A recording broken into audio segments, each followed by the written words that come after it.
Muy buenas noches, bienvenidos a todos a una emisión especial en cuarentena de Carta Ambiental. Después de tanto tiempo hemos vuelto. Javier Garín, ¿cómo estás? Buenas noches. Buenas noches, Soledad Benítez. Aquí estamos nuevamente después de un largo periodo. Varios meses. Aclaremos que este programa lo estamos haciendo respetando la cuarentena, es decir, no estamos en la radio. Así es. Así que creemos que es fundamental que todos respetemos la cuarentena que ha dispuesto el presidente de la Nación. Cuidarnos es cuidarte, así que quédate en tu casa, yo me quedo en casa y estamos en casa haciendo este programa muy especial en la cuarentena. Javier, si te parece bien, ya dimos la bienvenida a todos nuestros oyentes, mencionamos nuestras redes sociales. Sí, por favor. Para que conectemos después de tanto tiempo.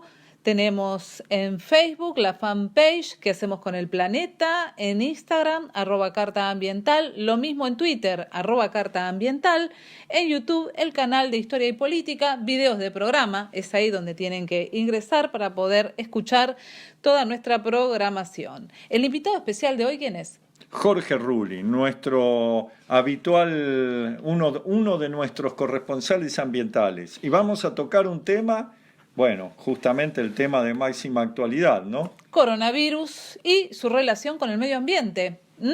El antes y después de esta pandemia y bueno, por supuesto hacer un llamado que también nos sirva como un llamado a la reflexión de todo esto que está sucediendo en el mundo, Javier, porque hoy no es Argentina nada más, sino que esto nos está sucediendo a todos. Una serie de relaciones que tiene el coronavirus con el medio ambiente. La primera vinculada con su origen, que después vamos a ver, que tiene que ver con la acción humana. Sí. Y la segunda con la experiencia que se está viviendo a partir de la cuarentena, que esperemos que lleve a reflexionar sobre lo que estamos haciendo en nuestra actividad habitual.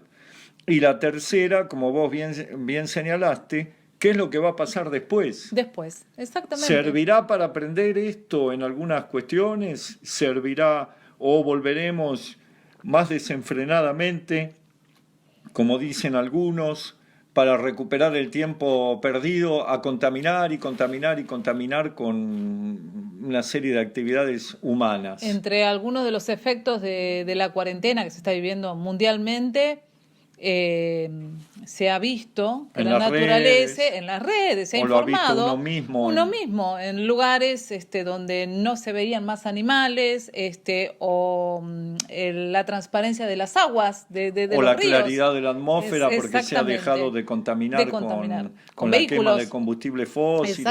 Exactamente, con el uso de los vehículos. Entonces, este proceso que ya lleva varios meses en el mundo, nosotros ya hace un mes que estamos en esta cuarentena obligatoria y se está viendo que el mundo es como que se está, no sé, una enorme resiliencia que tiene la naturaleza. Después veremos si eso sirve para algo o no sirve. Sí. Y si sacaremos alguna conclusión que no sea que la especie humana tiene que estar amenazada por una pandemia para no hacer las cosas de la manera en que las venía haciendo.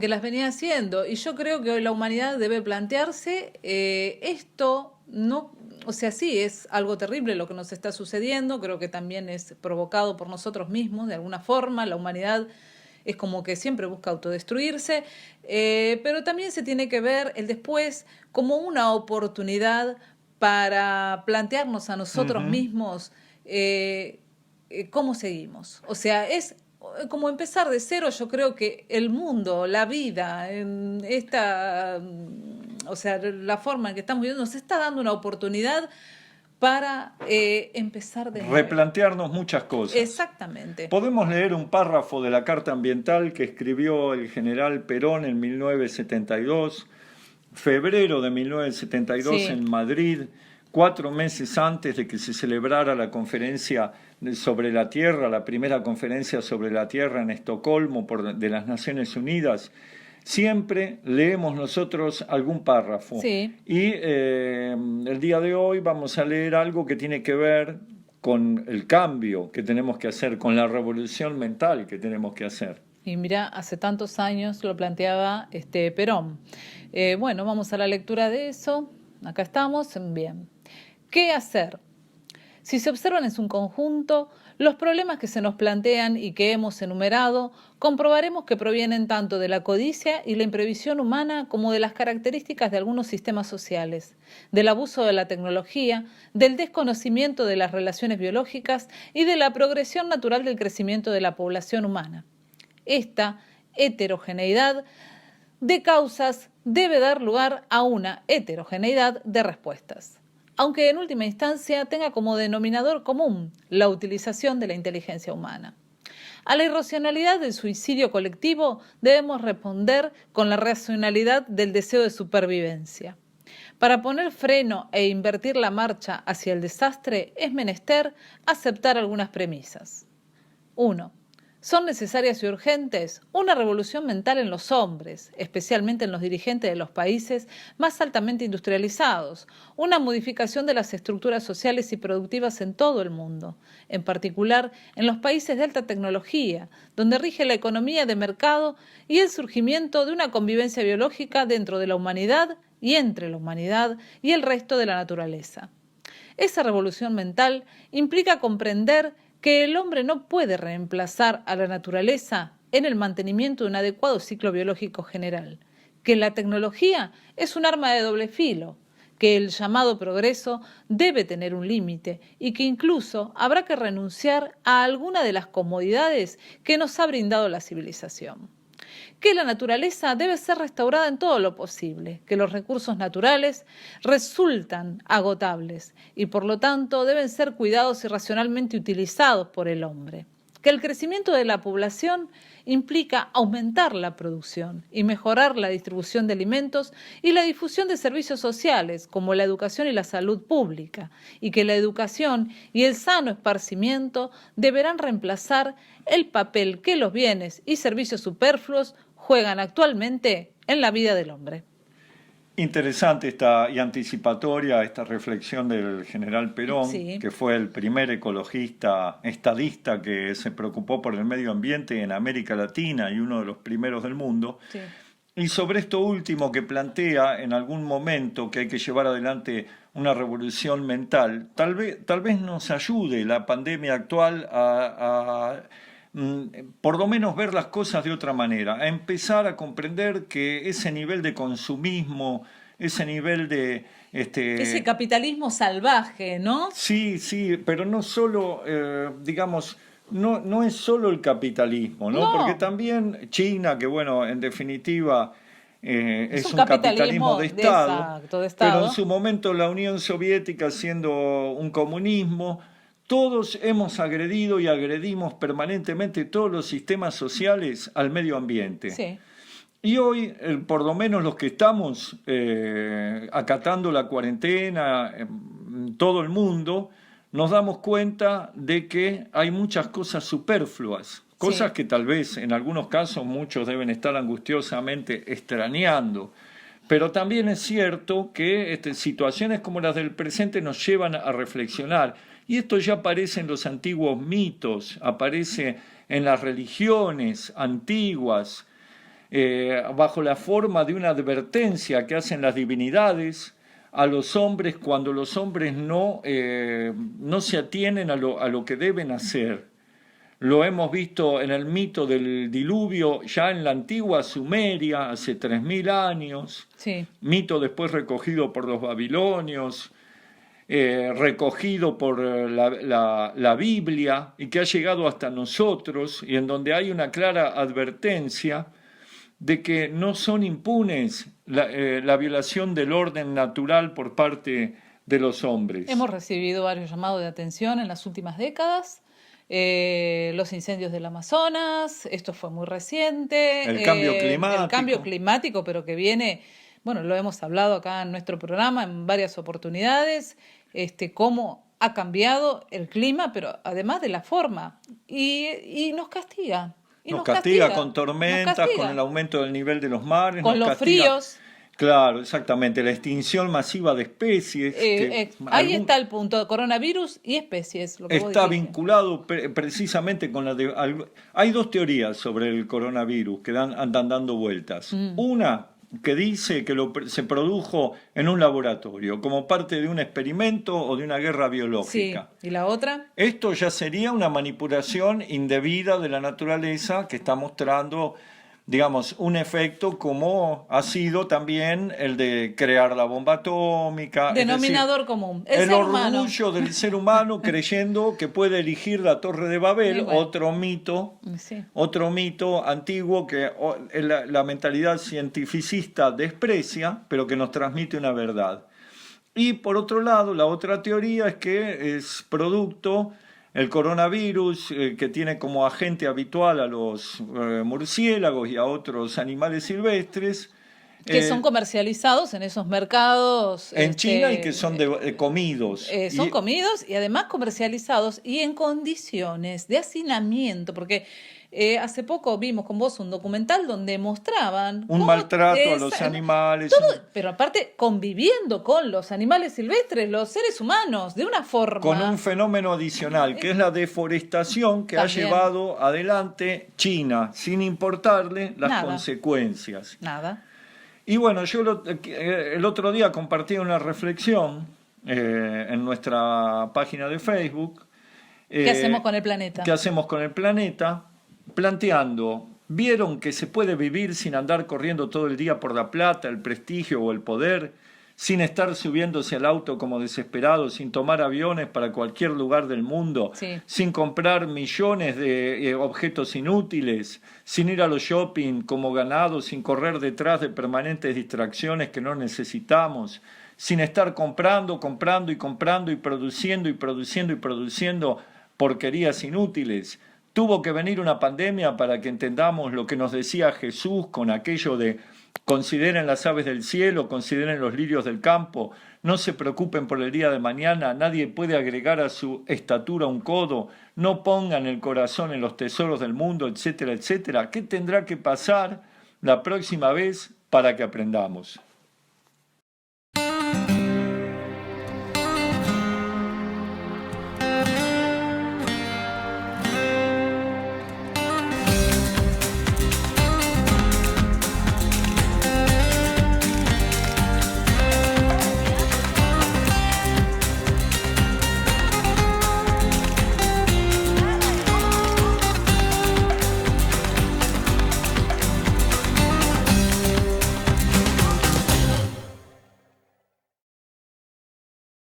Bueno, volvimos nuevamente a otro bloque del programa, Javier, después de la reflexión que vos planteaste en el bloque anterior. Ahora yo quería citar a través de las redes, vuelvo a citar nuestras redes, ahora en la red de Twitter, en @cartaambiental. Nosotros seguimos al Twitter de Periodistas por el Planeta, que, bueno, digamos, está muy bueno el Twitter porque siempre está planteando situaciones acerca del cambio climático, de la realidad que estamos viviendo, ¿no? Y Periodistas por el Planeta, a su vez, cita a redacción.com.ar y abren este hilo respecto del tema coronavirus. Entonces, es así, redacción.com.ar. Plantea, la aparición del nuevo coronavirus invita a conversar sobre el origen de las enfermedades emergentes y nuestro vínculo con la naturaleza. ¿Por qué? Te lo explicamos en este hilo. El 75% de todas las enfermedades infecciosas emergentes son zoonóticas, son transmitidas de animales a seres humanos, según @UNEP español. El nuevo coronavirus tuvo su manifestación en un mercado de Wuhan, donde se vendían animales silvestres. Desde Estados Unidos, el investigador de Yale SPH, @Arnakaus Sanovas, no sé si lo pronuncié bien, explica sobre enfermedades zoonóticas lo siguiente. Hay algunos virus, bacterias o parásitos que viven en los animales. A veces les causan síntomas, otras no. E igualmente luego pueden causar enfermedad en el humano. Distintos tipos de coronavirus suelen alojarse en murciélagos, causándoles o no la enfermedad. Por algunas mutaciones, esos virus adquieren la capacidad de enfermar a humanos y transmitirse entre ellos. Se cree que entre murciélago y humano hubo un animal como nexo transmisor. ¿La culpa es del murciélago? No. Según @UNEP Español, hay factores que contribuyen a aumentar las enfermedades zoonóticas emergentes. Actividades humanas que presionan los ecosistemas, los alteran, que nos aproximan a la vida silvestre y nos ubican como un posible huésped del virus.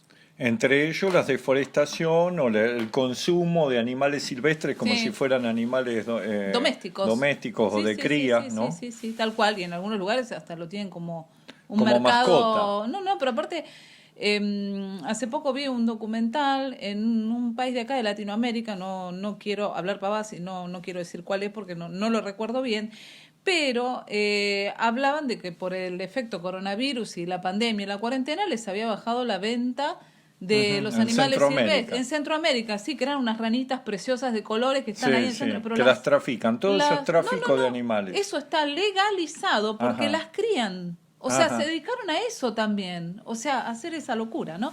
Bueno, redacción.ar sigue citando y ahora, bueno, hablaba de los factores, esto que vos decías, el cambio climático, comercio ilegal o mal regulado de la vida silvestre, la deforestación y otros cambios en el uso del suelo, la producción agrícola y la ganadera intensiva y la introducción de especies invasoras a nuevos hábitats. Introducción hecha por el hombre. Todo está manipulado por el hombre, por el ser humano, ¿no? Mercados como el de Wuhan, o Wuhan, no sé si lo pronuncio bien, donde se manifestó el nuevo coronavirus, son solo una parte de un problema global.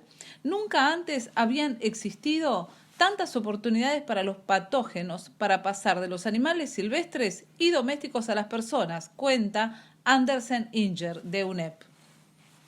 ¿Qué se debe hacer ante ello? Actuar frente a los factores mencionados, cuidar la biodiversidad, combatir el comercio global de la vida silvestre, prohibir los mercados de vida silvestre, educar y trabajar con las comunidades locales.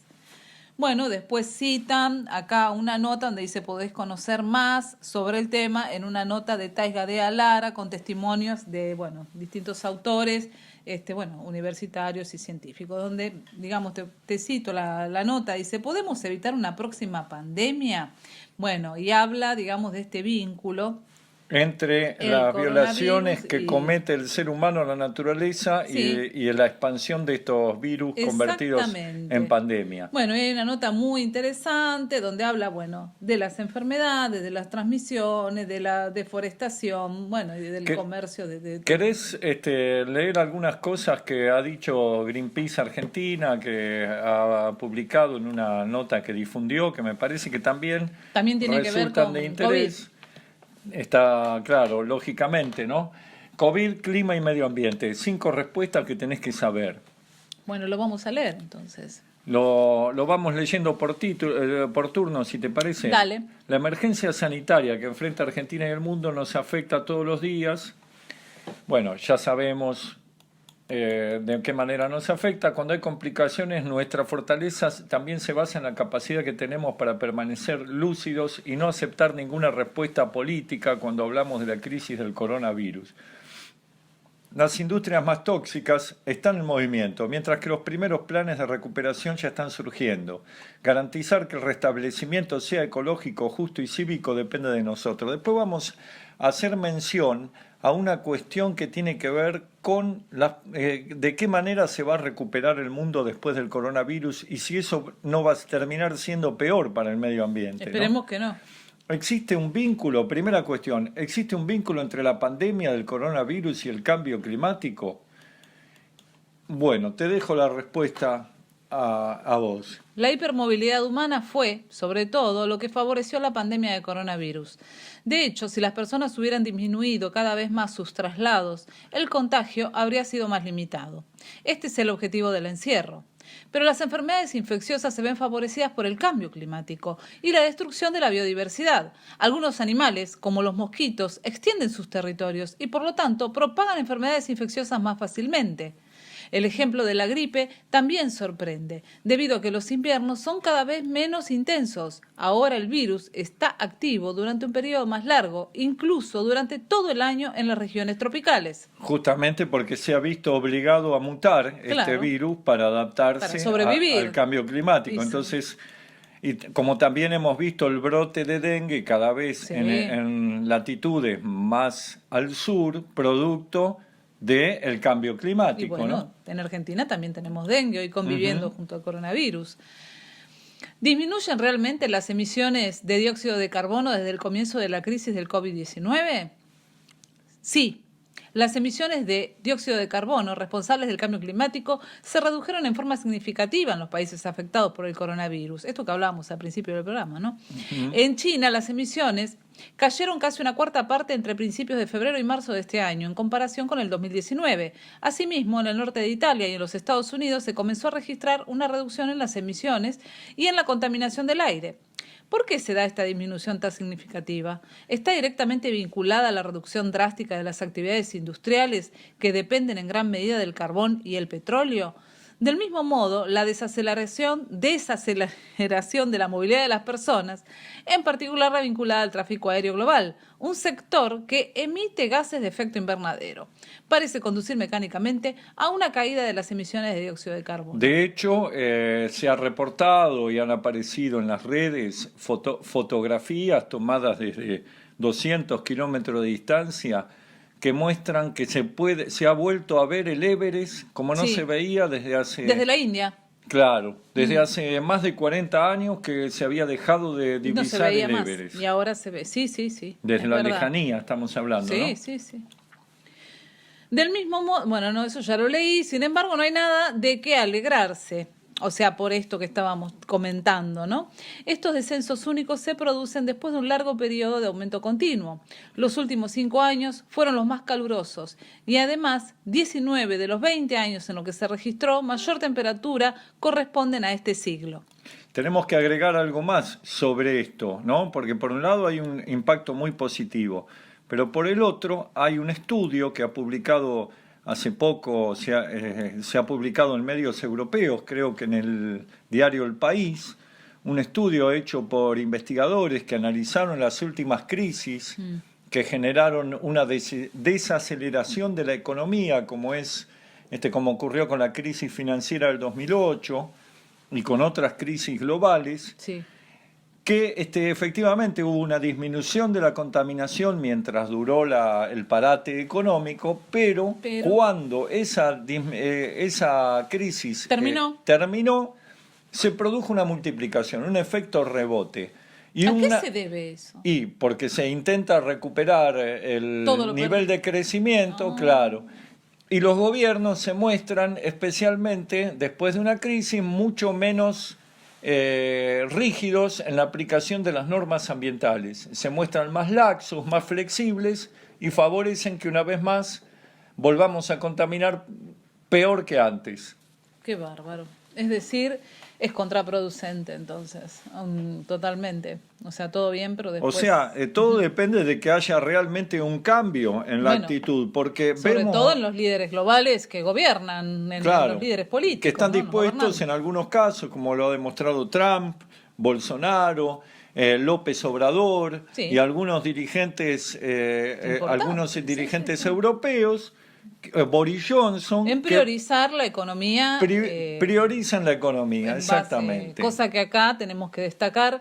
Argentina ha tomado una actitud absolutamente diferente. El presidente de la Nación mostró ante la situación de pandemia, ante la situación de lo grave que es esto para la salud de todos los argentinos, priorizar la vida y la salud. Priorizó la vida y la verdad que es muy estimable lo que hizo, pero vemos que está constantemente asediado por un ataque mediático y del establishment económico infernal para que haga cesar la cuarentena, para que la flexibilice, en fin. Bueno, eso tenemos que, no sé si vos coincidís conmigo, pero es algo que se ve mucho en algunos medios de comunicación que dominan, digamos, en la televisión. Yo diría que en casi todos. En casi todo, pero al momento de entrevistar, porque lo hemos visto también en algunos programas que sabemos que están todo el tiempo asediando con esa cuestión, cuando entrevistan a sindicalistas, a dueños de pymes, se encuentran con la sorpresa. Claro, no con las, o sea, uno no se sorprende, pero digamos que le responden de que están agradecidos a que el presidente haya tomado estas medidas. Entonces, cuando pretenden ellos imponer el miedo. Claro, exactamente, se encuentra con esa respuesta. Y lo que sí encontrás es que por ahí en sus paneles de opinólogos tienen a esos economistas que lo ven desde otro lado, que no están, digamos, en la cocina de la pyme o del que trabaja en una fábrica o de aquel que lo ve de otra forma. Entonces yo digo que esto también es de destacar, porque una cosa es lo que dicen los economistas sentados en un escritorio, otra cosa es lo que te dice el que vive la realidad todos los días. Economistas y tecnócratas que están divorciados del ser humano, como muchas veces lo ha advertido el Papa, personas que lo único que les interesa son los números y en consecuencia consideran también de poco interés el cuidado y la preservación de la salud de mucha gente que en definitiva, en el caso de Nueva York, vemos que los principales afectados como consecuencia son los pobres del sistema que tienen allí son los pobres, los negros, los latinos, que es el principal cantidad de muertes que se están produciendo en este momento en Nueva York por su deficiente acceso a la salud, ¿no? Son motor de la economía de ellos, porque convengamos que toda la gente que está en esas condiciones prácticamente está trabajando en ese país, primero no en condiciones por ahí que deberían ser, que deberían ser dignas, pero bueno, de alguna forma también. Pero bueno, los ricos poco les importa. No, lo ha demostrado el presidente que tienen, de que priorizaron otra cuestión en ellos y tarde se dieron cuenta de que tenían, no sé si realmente hoy están respetando una cuarentena, sí, creo que en Nueva York sí. Pero porque es el epicentro de esta pandemia, pero que la están pasando muy mal, que han llegado a tener más de, no sé, hasta 2.000 muertos por día, es una locura. No. Entonces, si poco se preocupan algunos gobiernos por cuidar a los seres humanos, mucho menos se preocuparán por salvaguardar el medio ambiente. Y bueno, y estas son las consecuencias que pagamos. ¿Te parece si vamos a escuchar a Jorge Rulli? No sé, como vos quieras, o hacemos una muy breve pausa y vamos con Rulli directamente.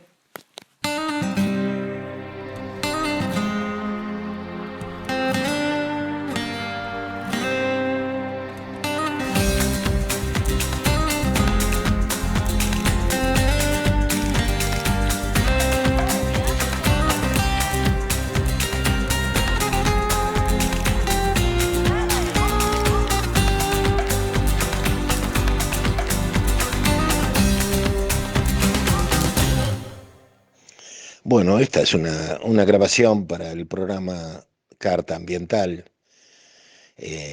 y tratará de referir a mis sentimientos y mis propuestas frente a la actual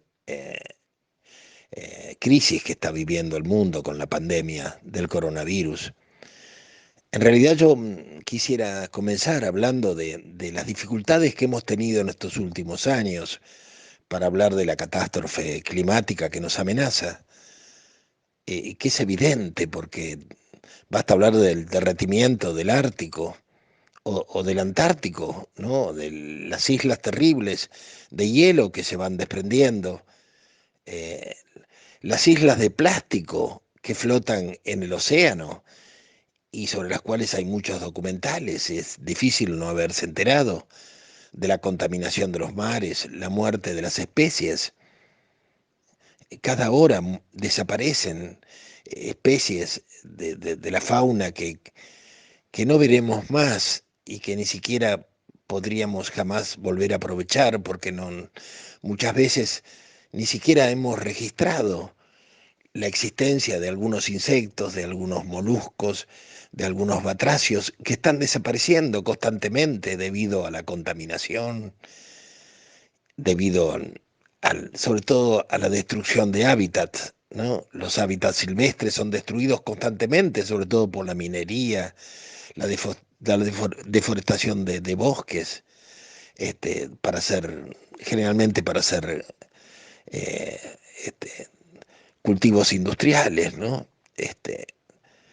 Y bueno, sin embargo, cuando nosotros denunciamos estas situaciones, vemos que hay un halo de sospecha y un descreimiento en muchos militantes que consideran que en realidad el cambio climático no existe y que está urdido como una especie de conspiración por élites que manejan el mundo y que ocultan enormes negocios que tienen que ver con la morigeración del cambio climático.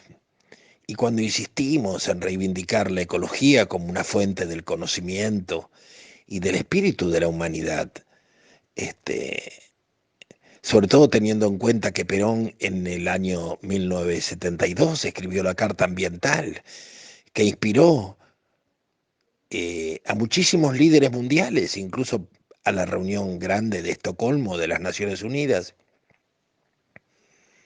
Y entonces se nos acusa o se nos ha acusado de tratar de perturbar el desarrollo de la Argentina, el crecimiento de una Argentina que podría ser potencia y que está lastrada por un pensamiento retrógrado, que vendría a ser el ecologismo. Es increíble, porque el ecologismo en todo el mundo ha sido una ideología de lucha revolucionaria. En América Latina, la mayor cantidad de asesinatos se registran en los sectores que luchaban por el medio ambiente, los defensores de bosques, los que luchan contra las grandes usinas termoeléctricas. Allí están los muertos, siempre asesinados de a centenares a lo largo de América Latina.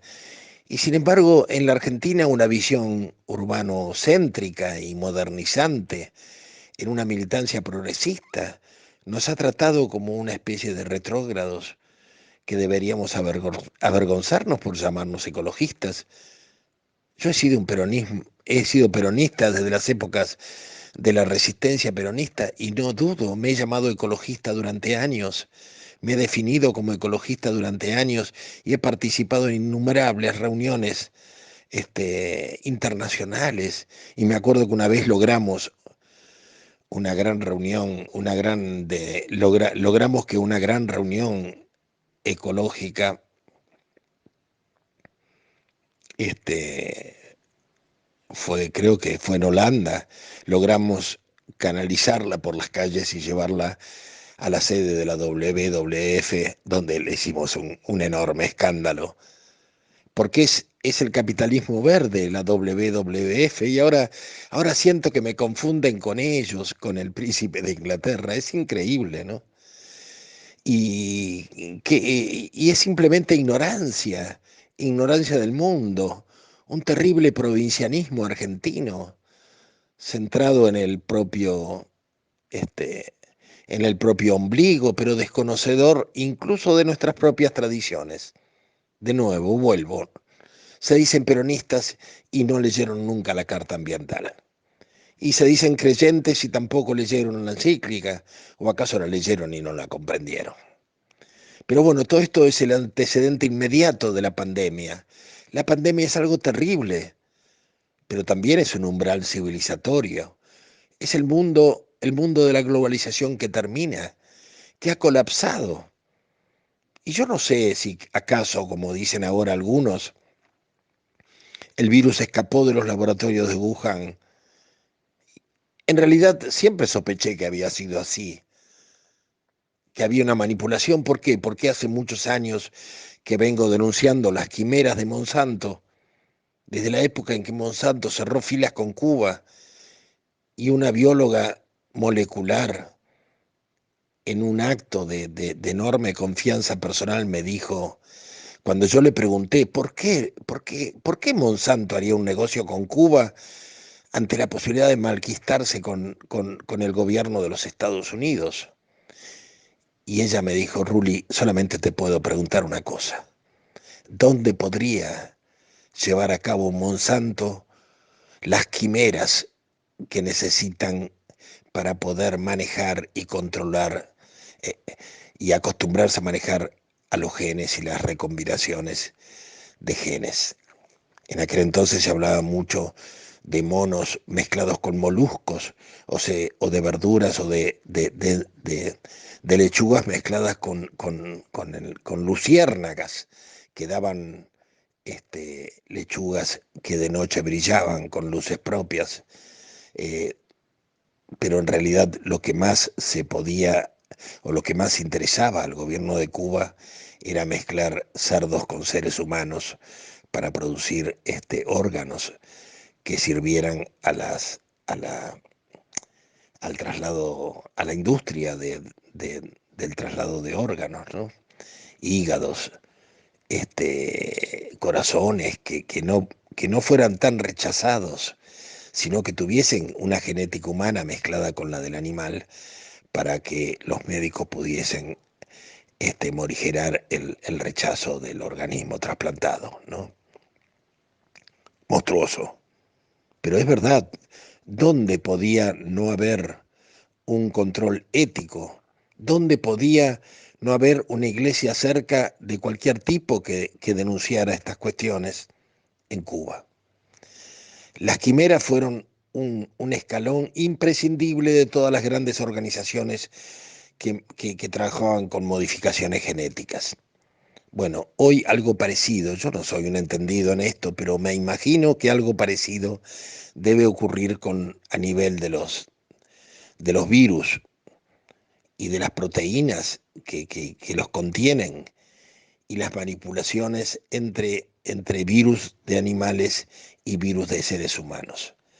Pero bueno, puede ser, yo no lo niego, pero me parece muy demencial que ante las posibilidades enormes que nos da el colapso de la globalización y la caída del sistema mundo que conocíamos y contra el cual luchábamos, que en este momento precisamente nosotros nos fascinemos por los relatos conspirativos y estemos hablando de las manipulaciones de Soros o de Eduardo Epstein, a los que parecemos haber descubierto recién, y acerca de las historias de los amos del mundo, ahora, cuando tendríamos que estar diseñando el mundo que comienza después de la cuarentena. Ese mundo empieza mañana, empieza el mes que viene, empieza dentro de 3 meses. Empezó ya, en realidad empezó ya. No podemos hablar del día después, porque el día después es hoy. Está, está en la entraña de la hora. Y si hubo un colapso generalizado, y si la fauna silvestre está recuperando espacios, territorios, y los cardúmenes volvieron a un riachuelo que estaba absolutamente muerto, según decían, y nosotros durante años dijimos no renuevan, no remover los limos del fondo que están contaminados. Por favor, no sigan haciendo el circo de sacar barcos hundidos y recoger la basura que flota. Lo que hay que hacer es contener los efluentes tóxicos que los frigoríficos arrojan al río Matanza y dejar que las aguas del Matanza laven el riachuelo. Bueno, es lo que pasó. Es lo que pasó. Y lo dijimos desde los 1000 días de María Julia, ya en los 90 con el gobierno de Menem. Y esto pasó. Y ahora volvieron los cardúmenes al riachuelo y volvieron los delfines a, lo- al- a los canales de Venecia. ¡Qué maravilla! Y los animales están por todas partes y pájaros que nunca vimos los vemos ahora en nuestros techos, en nuestros parques. Y los chinos vuelven a ver las estrellas, cuando había una generación que no sabía lo que eran las estrellas, sino por antiguas fotografías. ¿Y cómo no vamos a pensar en que tenemos que aprovechar lo bueno de esta época?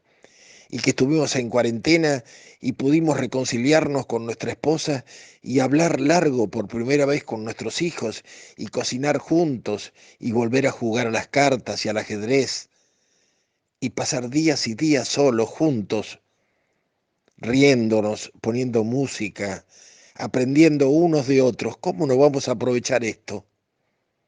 Aún más todavía cuando nos faltan, cuando hemos tenido que reaprender a cocinar, cuando hemos tenido que hacer huerta en el fondo de casa, cuando hemos reparado herramientas, cuando hemos emparchado, cuando hemos arreglado la ropa, hecho nuevos cojines, cortado leña para el invierno, tantas cosas que nos permitieron convertir algunas de nuestras casas en casas taller, como alguna vez dijimos, un fortín. La idea del fortín está en la Argentina.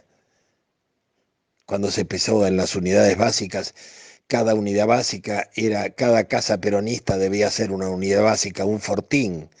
Bueno, esto es lo que estamos haciendo. En la cuarentena, nuestros hogares son fortines, donde la familia se reúne, se agrupa, se fortalece, aprende cosas, aprende a escucharse, aprende a cocinar juntos, a divertirse, a escuchar música, a bailar, a reparar herramientas, a solucionar problemas, a educar a los niños porque no hay escuela y el hogar tiene que convertirse en una escuela. Y entonces en la mesa deja de haber temas para adultos y los temas son a la medida de los niños.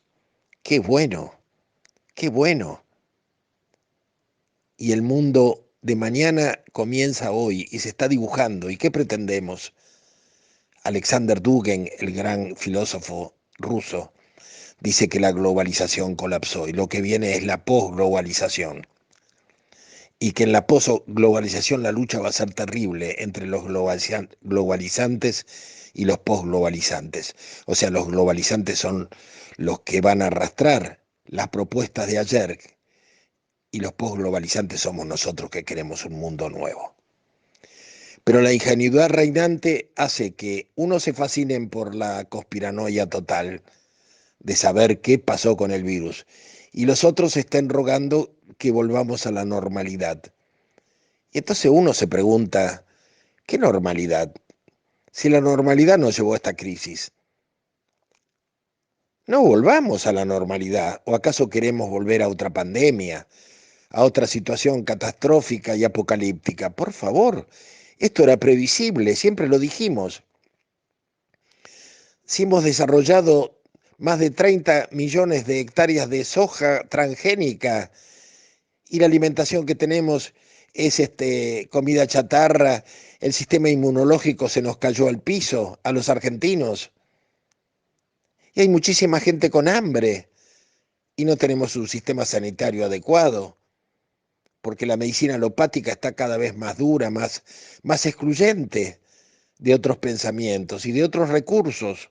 Pensemos solamente en las hierbas medicinales. Y entonces, ¿cómo no íbamos a terminar mal? Y ello al margen del mundo de China y de lo que esté pasando en el mundo externo a la Argentina. La Argentina tenía que terminar mal. Nosotros al sistema mundo le aportamos todos los desvaríos posibles, todas las aberraciones. Somos corresponsables. Incluso el boludo al que le gusta comer una milanesita de soja. Boludo. Es hora de asumir la verdad. Cada uno de nosotros es responsable del mundo. Y el que tiene tierra pero se burla de los que hacen huerta, también es responsable. Y yo le pregunto a cada argentino cuántos árboles ha plantado. Cuando surgió el liderazgo de Greta, se apiñaban los militantes para buscarle la ficha y sacarle algo sucio y para imaginar quién la manejaba. Hay que ser pelotudos. El mundo se termina y un montón de militantes preocupados por saber quién estaba detrás de Greta, de una piba de 16 años. Es increíble, increíble los desvaríos y la pérdida de sentido que han tenido los argentinos y sobre todo la degradación enorme que ha tenido el peronismo. Alguna vez se propuso hacer la revolución y cambiar el mundo y ahora se preocupan por saber quién está detrás de Greta. A eso hemos llegado. Y después de todo después de todos esos extravíos, uno detrás del otro, nos llegó la pandemia. Y ahora redescubren a Soros y las manipulaciones.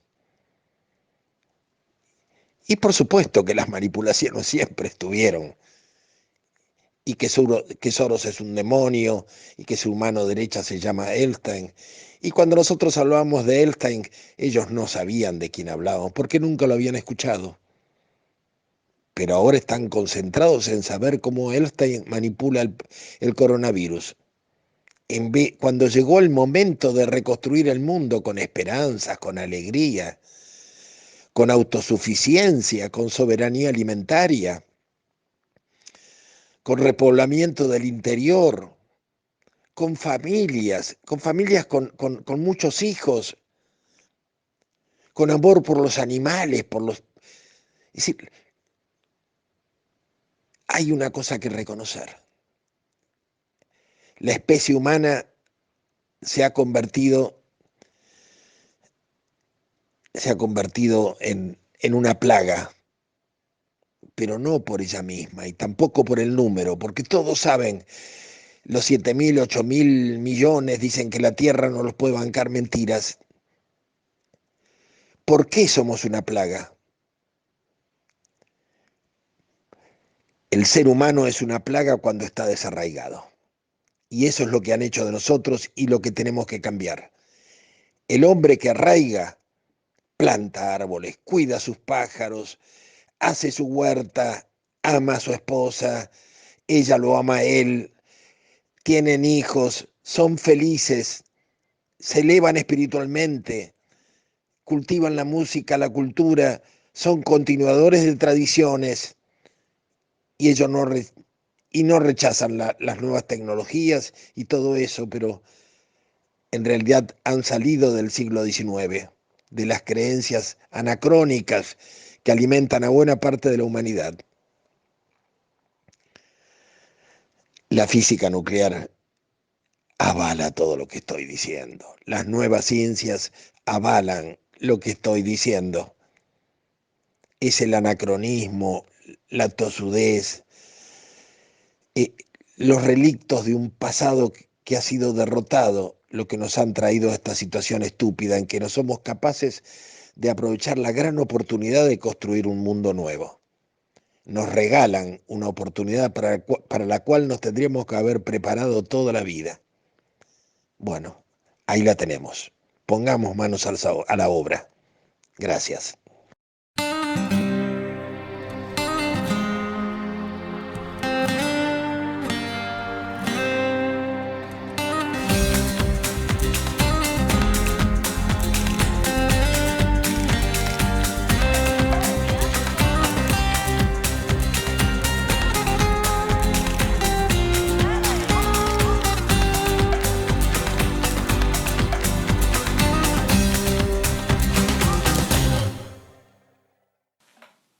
Bueno, la verdad que enorme Jorge Rulli, acabamos de escucharlo en la grabación que nos hizo especialmente para el programa de esta noche, Javier, no sé qué te pareció, pero para mí, bueno, o sea, no me alcanzan las palabras para describir toda la reflexión, todo este planteamiento que ha hecho con lo que está pasando, con el tema de la pandemia, con esta sociedad que hoy tiene ese desafío de enfrentar la pandemia y esperar, no esperar, ¿qué vamos a hacer después de la pandemia?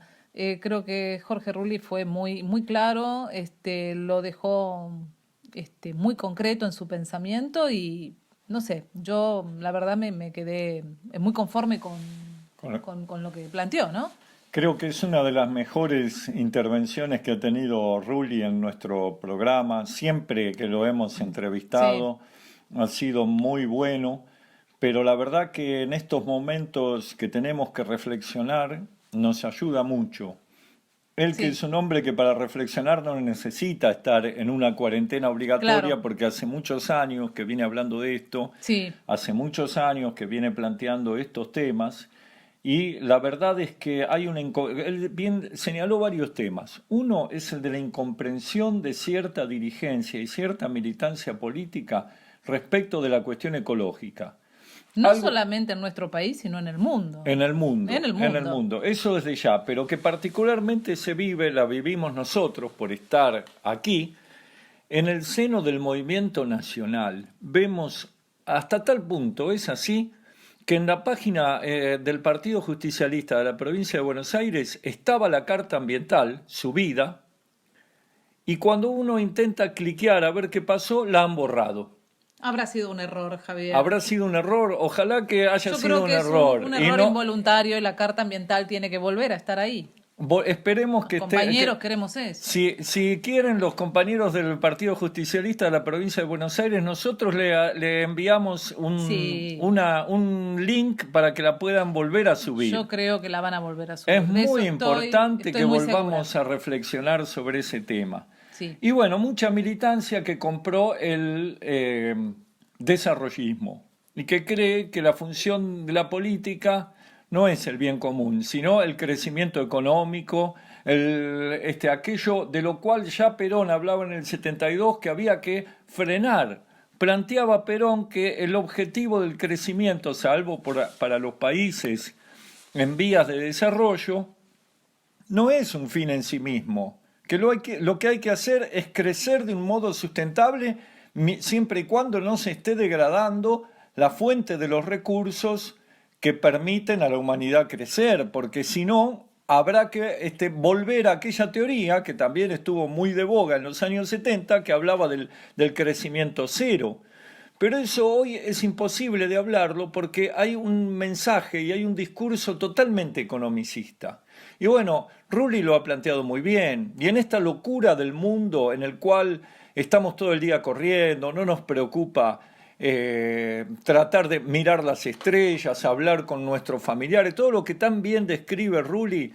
Hace poquito leí también un artículo en forma coincidente en el diario, un medio español que se llama El Diario, que se llama No quiero volver a la normalidad, y hace toda una reflexión en el mismo sentido que hace Jorge Rulli. Podemos desarrollarlo la semana que viene, si te parece bien. Sí, lo vamos a leer. Y cerrando un poco lo de Rulli, sí, yo también coincido en todo lo que él plantea, en este desarraigo del que él habla. Yo hablo un poco también del tema de que estamos alienados absolutamente de todo, vemos sin ver.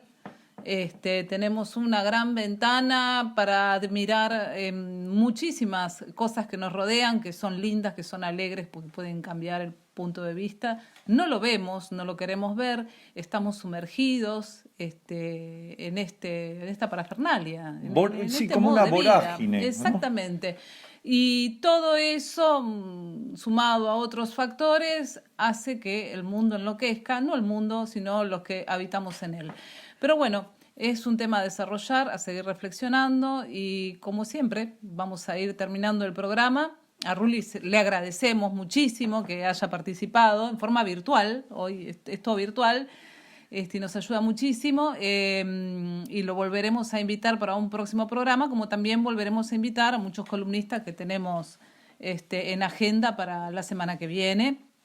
¿Te parece si leemos un párrafo de Laudato Si? Para finalizar, como siempre, el Papa Francisco. Esa encíclica que tampoco los católicos leen, como los peronistas no leen Carta Ambiental. No todos, no generalicemos. Vamos a intentar de que por lo menos alguien que escuche el programa se interese por Laudato Si, que es una encíclica fundamental. Genial, Papa Francisco. Apostar por otro estilo de vida. 203. Dado que el mercado tiende a crear un mecanismo consumista compulsivo, para colocar sus productos, las personas terminan sumergidas en la vorágine de las compras y los gastos innecesarios. El consumismo obsesivo es el reflejo subjetivo del paradigma económico. Ocurre lo que ya señalaba Romano Guardini. El ser humano acepta los objetos y las formas de vida tal como le son impuestos por la planificación y por los productos fabricados en serie. Y después de todo, actúa así con el sentimiento de que eso es lo racional y lo acertado. Tal paradigma hace creer a todos que son libres mientras tengan una supuesta libertad para consumir, cuando quienes en realidad poseen la libertad son los que integran la minoría que detenta el poder económico y financiero. En esta confusión, la humanidad posmoderna no encontró una nueva comprensión de sí misma que pueda orientarla y esta falta de identidad se vive con angustia. Tenemos demasiados medios para unos escasos y raquíticos fines. 204. La situación actual del mundo provoca una sensación de inestabilidad e inseguridad que a su vez favorece formas de egoísmo colectivo. Cuando las personas se vuelven autorreferenciales y se aíslan en su propia conciencia, acrecientan su voracidad. Mientras más vacío está el corazón de la persona, más necesita objetos para comprar, poseer y consumir. En este contexto, no parece posible que alguien acepte que la realidad le marque límites. Las normas solo serán respetadas en la medida en que no contradigan las propias necesidades. Por eso, no pensemos solo en la posibilidad de terribles fenómenos climáticos o en grandes desastres naturales, sino también en catástrofes derivadas de crisis sociales, porque la obsesión por un estilo de vida consumista, sobre todo cuando solo unos pocos pueden sostenerlo, solo podrá provocar violencia y destrucción recíproca. 205. Sin embargo, no todo está perdido, porque los seres humanos, capaces de degradarse hasta el extremo, también pueden sobreponerse. Volver a optar por el bien y regenerarse, más allá de todos los condicionamientos mentales y sociales que les impongan. Son capaces de mirarse a sí mismos con honestidad, de sacar a la luz su propio hastío y de iniciar caminos hacia la verdadera libertad. No hay sistemas que anulen por completo la apertura al bien, a la verdad y a la belleza, ni la capacidad de reacción que Dios sigue alentando desde lo profundo de los corazones humanos. A cada persona de este mundo le pido que no olvide esa dignidad suya que nadie tiene derecho a quitarle. 206. Un cambio en los estilos de vida podría llegar a ejercer una sana presión sobre los que tienen poder político, económico y social. Es lo que ocurre cuando los movimientos de consumidores logran que dejen de adquirirse ciertos productos y así se vuelven efectivos para modificar el comportamiento de las empresas, forzándolas a considerar el impacto ambiental y los patrones de producción. Es un hecho que, cuando los hábitos de la sociedad afectan el rédito de las empresas, éstas se ven presionadas a producir de otra manera. Ello nos recuerda la responsabilidad social de los consumidores. Comprar es siempre un acto moral y no solo económico. Por eso hoy el tema del deterioro ambiental cuestiona los comportamientos de cada uno de nosotros. 207. La Carta de la Tierra nos invitaba a todos a dejar atrás una etapa de autodestrucción y comenzar de nuevo. Pero todavía no hemos desarrollado una conciencia universal que lo haga posible. Por eso me atrevo a proponer nuevamente aquel precioso desafío. Como nunca antes en la historia, el destino común nos hace un llamado a buscar un nuevo comienzo. Que el nuestro sea un tiempo que se recuerde por el despertar de una nueva reverencia ante la vida, por la firme resolución de alcanzar la sostenibilidad, por el aceleramiento en la lucha por la justicia y la paz, y por la alegre celebración de la vida. 208. Siempre es posible volver a desarrollar la capacidad de salir de sí hacia el otro. Sin ella no se reconoce a los demás criaturas en su propio valor. No interesa cuidar algo para los demás. No hay capacidad de ponerse límites para evitar el sufrimiento o el deterioro de lo que nos rodea. La actitud básica de autotrascenderse, rompiendo la conciencia aislada y la autorreferencialidad, es la raíz que hace posible todo cuidado de los demás y del medio ambiente, que hace brotar la reacción moral de considerar el impacto que provoca cada acción y cada decisión personal fuera de uno mismo. Cuando somos capaces de superar el individualismo, realmente se puede desarrollar un estilo de vida alternativo y se vuelve posible un cambio importante en la sociedad. Muy bien, muy bien. Como siempre, el mensaje del Papa es sumamente trascendente. Y claro. Habla en la misma línea que venimos sosteniendo, que hemos hablado en todo el programa, la necesidad de hacer un cambio. Sí. Perón lo llamaba una revolución mental, el Papa lo llama una cultura del encuentro y un cambio en el estilo de vida. Y escuchamos en estos días voces de muchos agoreros que se preocupan por el tema económico, que viven asediándolo al presidente, realmente atacando al gobierno nacional, generando presiones de toda índole porque quieren boicotear la cuarentena. Y hay otros que están muy angustiados porque la cuarentena genera una situación que nunca habían imaginado y empiezan a imaginarse un futuro negro. Pero la humanidad ha pasado por épocas muy peores. Y peores, sí. Ha pasado por guerras terribles, ha pasado por pandemias que se llevaron a millones de personas, por la peste negra, por la Primera y la Segunda Guerra Mundial. Y justamente recordando la Primera Guerra Mundial, que fue un momento que rompió las ilusiones del progreso indefinido, Sí. en esa época la sociedad creía en el progreso indefinido, ¿no? Era el momento de auge de la burguesía. Freud tuvo un encuentro, un paseo, el año anterior de que comenzara la Primera Guerra Mundial con el poeta Rainer Maria Rilke, por unos bosques, y Rilke le mostró una cierta melancolía por el hecho de que toda esa belleza era perecedera. Y Freud no estuvo de acuerdo y dijo que eso, en vez de entristecernos, nos debe hacer valorar más las cosas que realmente valiosas. Y al final del hermoso ensayo que escribió en el año 1915, dice algo que es muy interesante, y con esto vamos a cerrar. Cabe esperar que sucederá otro tanto con las pérdidas de esta guerra. Una vez superado el duelo, se advertirá que nuestra elevada estima de los bienes culturales no ha sufrido menoscabo por la experiencia de su fragilidad. Volveremos a construir todo lo que la guerra ha destruido, quizá en terreno más firme y con mayor perenidad. Hoy diríamos, tenemos que construir una civilización nueva. Sí. Esta es la oportunidad, como bien nos ha expresado Jorge Rulli. Ojalá tengamos la sabiduría para hacerlo. Dicen que de las grandes crisis o de las crisis más duras, uno sale fortalecido. Yo también tengo confianza, soy optimista y creo que tenemos que verlo de esa manera. Sí, es así.